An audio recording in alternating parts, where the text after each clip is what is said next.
যাই হোক ভান্ডারি মোর ইসলাম মতে ঢোল বাজা নিষেধ এসে আগতেই মুই কম, কিন্তু এখন কথা আছে মুই যদিও ঢোল বাজাও না আল্লাহ সামান্যতম জ্ঞান দিছে, এই জ্ঞান বিষয়ে আমি চর্চা করে দেখছি আল্লাহর পবিত্র কালামে কোনো জায়গায় ভান্ডারি নেই।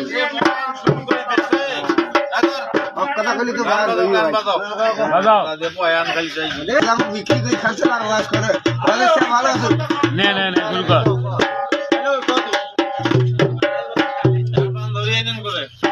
কঠিন হাসরের দিনে আখিরি নবীজি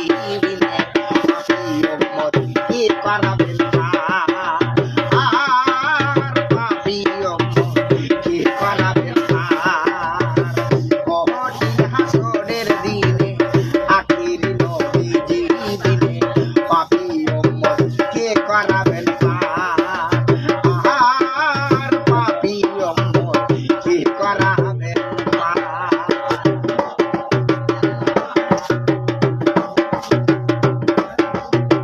যতই আল্লাহর নবী রবে নাফসি নাফসি বলবে সবে কাঁদবে সবাই হইয়া